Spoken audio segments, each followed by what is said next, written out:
What is going on, everybody? Look what just came. Yep, that's right. Here, let me do this. Yeah, Transparent Labs just sent me a shipment, so let's see what's in it.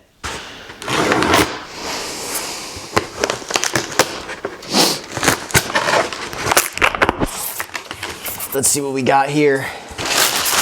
Nice, very nice. It wouldn't be right to get a supplement shipment without our protein. This is the 100% grass-fed Transparent Labs protein. I love it. It's just, it's a whey isolate, super clean. That's what I'm after. Typically, my thought process is if it didn't exist 100 years ago, don't put it in your body now. Not necessarily that a whey protein isolate, grass-fed, grass-finished supplement was out there 100 years ago, but if you are going to be supplementing with anything, try to get it as clean as you possibly can. That's the protein that we're working with. No, man, I'm between ProMix and Transparent Labs. I've been loyal to both for a very long time, but I really tend to lean towards the Transparent Labs just because it seems like the consistency is a little bit better. I usually drink my protein with water, and when you mix ProMix with water, it's not good. I'll be honest, it's not good. Anywho, all right, pre-workout. This is the lean series. This is more for when you're trying to cut. I believe it's a little bit less on the caffeine side. Let's see, yeah. So, I mean, 2,000 milligrams of beta-alanine. I'm a huge advocate for beta-alanine. I've had stim-free pre-workouts that were just beta. I've used legitimate powder, like beta-alanine powder, and put that into my Gatorade, like in college. It's that stuff in pre-workout that gives you those tingles, that itchy feeling, like your ears are ringing and like you got bugs under your skin. I don't know why. It really ingredient just it gets me, like, not only lifting heavier, but my endurance tends to get a little bit more thorough as well. So this is the lean cutting pre-workout. On a little bit of a cut right now, as you could tell, kind of looking a little skinny, but it's all for good measure. I'm also freezing right now, so don't judge. This one is a non-negotiable creatine. So I've been on the BPN creatine since December 12th. So we're coming up on 2 months. I took, honestly, like the last 2 years off of creatine, but I've been back on it, and wow, the cognitive benefits, like I never realized when I was younger on creatine how much it actually impacts just my cognitive ability. I feel like I'm remembering things better. I feel like I'm a lot more clear when it comes to my mental state. Like I wake up, I feel refreshed, I maintain my energy levels throughout the day. On top of all that, I'm getting stronger, I'm running faster, which I will talk to you guys a little bit more about in this video, just as far as my new training split has been concerned. All right, so we've got the 100% grass-fed protein sampler. The flavors are as follows. We got milk chocolate, chocolate peanut butter, oatmeal chocolate chip cookie, strawberry milkshake, I love that one, and French vanilla. When I say I love that one, I mean I love it in moderation. I wouldn't be able to get a whole tub of it and enjoy it day in and day out. I feel like I would get sick of it really easily. So that is that. This is a really cool little package that they put these in right here. But this is actually the sampler for pre-workout. So as you can see here, all of the different formulas. One of them, the bulk formula, you get 2 of those. You get one of the lean, you get a stim-free, which I'm actually really excited to try because I've been training at night sometimes throughout the week, and it just, I'm really trying to kind of make my way off of caffeine past like 2 p.m. And some people might even say that that's too late, but I'm finding what works for me. I'm a young guy. Caffeine does have a lot of benefits, so we're just gonna keep rolling with it. And then this has the bulk black series. Not entirely sure. Yeah, it's a hard-hitting, clinically dosed pre. So put that one right there. And last but not least, I have so many of these things, but you can never have too many. Transparent Labs shaker bottle. Put that right there. And yeah, that is the new stack for the probably month or month and a half to come. I'll talk through my split now. So as far as my split, I don't know what it is, but the month of February, like historically for me, has always been just lock-in mode. February to like May, I fucking dial in. And then June, July, August, I'm able to continue that same push with less effort because not only am I conditioned, but I look sick. So it's like I feel more inclined to wanting to train harder. It's warm out, you're always vascular, nice and tan.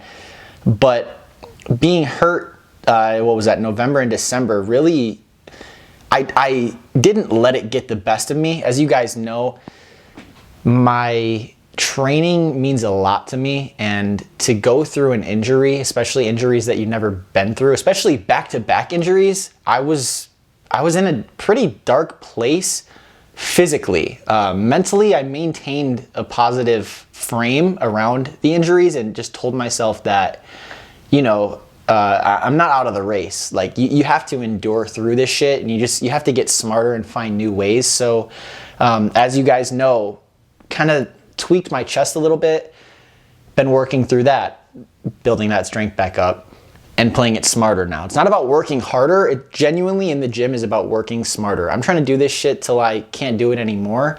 And I don't want that time to come sooner rather than later. So the back injury though, that's another thing. Something I was avoiding was just those mundane, tedious warm-ups that we don't want to do. Even the workouts like of the muscles that we can't necessarily see. We want the big chest and the big shoulders, but it's like there are levels to this shit, and you have to be able to get stronger, even where you can't necessarily see. So I think that's a good segue into the new split. I will go ahead and toss that up on the screen right here as we go through, but get yourself a nice little training journal, diary, whatever you want to call it. I have these too. They're like cardboard, paper bound.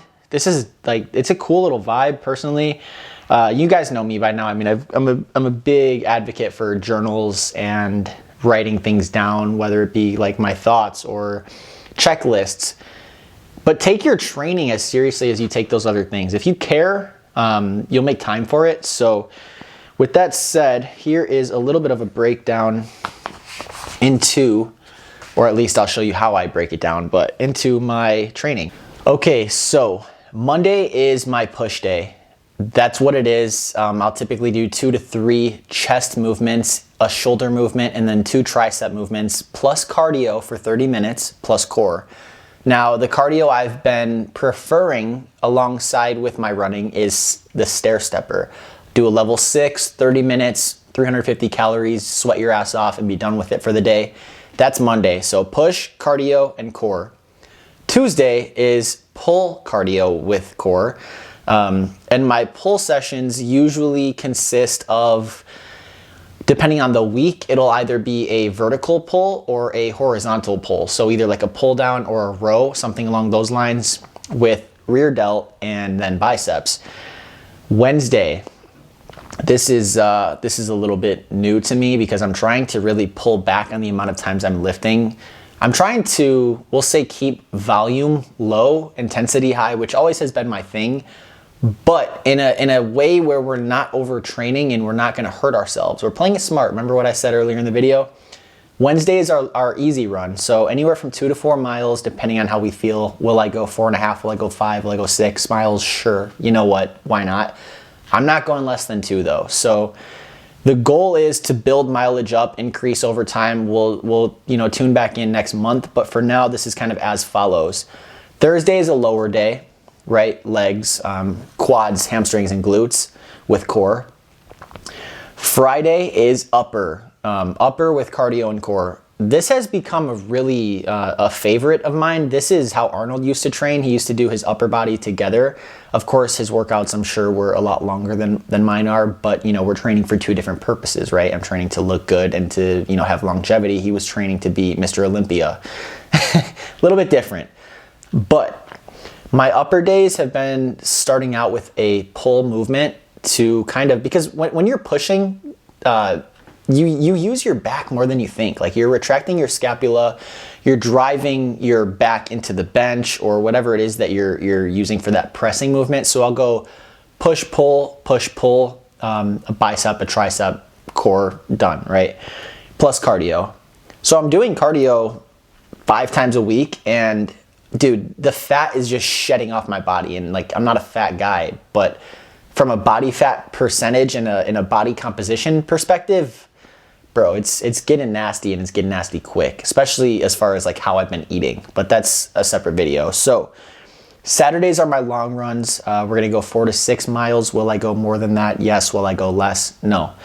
Sunday, this is new to me, but just an all-out recovery day. Like, don't do anything. If you want to walk around town, okay, go ahead, take a walk, but just rest your body. Like, and after the first week, which was last week on this program, my body by Sunday was wrecked. Like, that recovery day was everything I needed, because I came back in on Monday, which was yesterday, and just fucked shit up, man. Like, it was fantastic. But yeah, so 4 lifts a week, 2 runs a week, and then 3 cardio sessions in between that aren't necessarily a run, but a low intensity, steady state. So staying within that zone 2, it's time to lose fat, summer's coming up. That's what we're gonna run with. Manageable volume with very high intensity. So that is the split moving forward in this little mesocycle that we've got. Here is my training log. Buffalo gun range. Shout out JT, gave me the cool sticker. But I take this very seriously as well.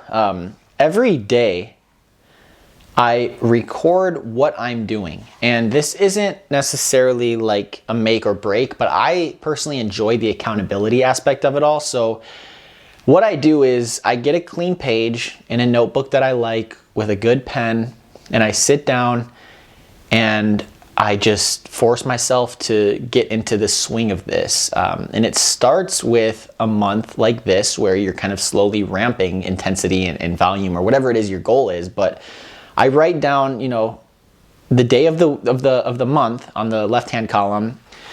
As you can see, let's see what we can do here to focus that. And we just go through, right? Like, we write down, okay, this was this day plus this plus that. And at the end of the day, it's like you're excited to log, okay, hey, look, I did cardio for 30 minutes today, had a pull day, and then you can go ahead and write a note. Like, I felt kind of weak today. Fortunately, my Garmin does that for me. This is the Forerunner 255, great watch. But fortunately, my watch does that aspect for me. So I don't necessarily leave the notes here. I kind of have them on my phone and in my watch. But the old-fashioned way is just write it down, man.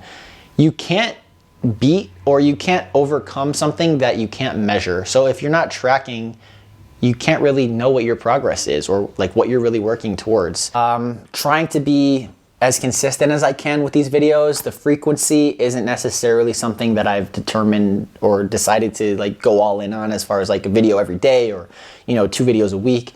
I'm just putting it out when I feel like it's right and needs to be put out. So I hope that you all learned something from this video. I hope that somebody who works with Transparent Labs gets me a code or something soon, because I've spent a lot of money with you guys. You do hook it up though, I will say. Sending out like just the different little kits and things like that, it goes a long way, and I appreciate it, and that's why I will be loyal to this brand for a very long time. So again, thank you guys for watching. I hope everybody's new year has been off to such a strong start. My birthday's in 2 weeks from today, so the next time you see me, I'll probably be 27 and better than ever. So thank you guys again. And yeah.